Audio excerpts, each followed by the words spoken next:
Salamat po, Jesus, ha. Tsaka kasi wala na po si na Tita Jo. Tsaka lagi ko na po makikita ang nanay ko. Kahit hindi po kami magkasama matulog ngayon, okay lang po sa akin. Alay ko lahat sa'yo. Ang lahat ng ito'y dahil sa'yo.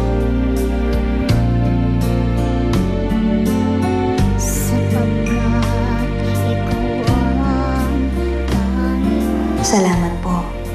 Unti-unti niyong tinupad ang hiling ko para kay Roseanne. Ang isang pag-ibig, ako lupa, hangin na tubig, at sa langit mo, sana'y umimlay ako.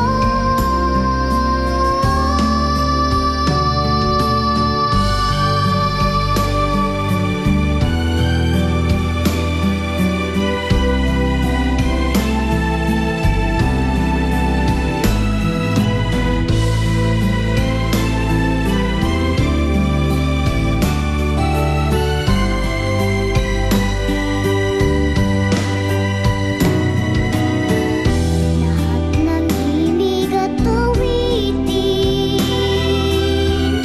lahat ng isip at damdamin, handog ko lahat, alay ko lahat sa'yo.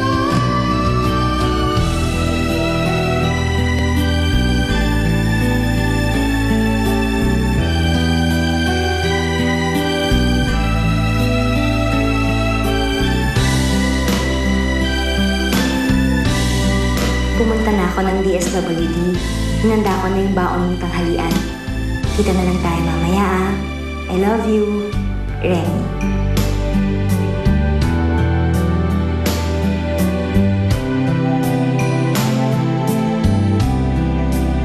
Kung pwede nga lang ako dito matulog para hindi tayo magkahiwalay, gagawin ko yun.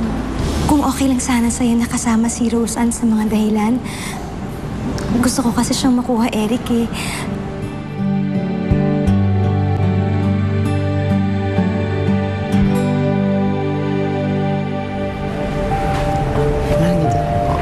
Thank you. Kahit sinabi ni Remy na hindi si Joe ang tunay na tiyahin ng bata, hindi namin pwedeng hinga ng DNA test yan. Ang tatay o nanay lang ng bata ang pwedeng kumestyon sa legitimacy ni Roseanne. So, as far as DSWD is concerned, si Joe pa rin ang totoong tita. Well, kung ganun, maaari pa rin mapunta ang custody ni Roseanne sa mga kamag-anak ni Joe?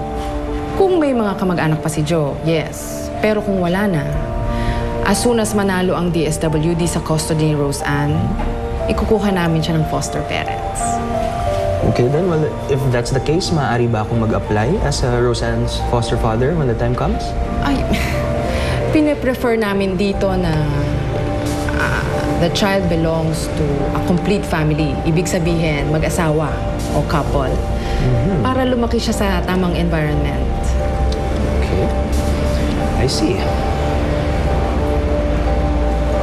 Anyway, kung ganun nga talaga ang patakaran, sana meron pa nga mga kamag-anak si Roseanne para kahit papano kadugo niya pa rin ang mag-aalaga sa kanya. We hope so too.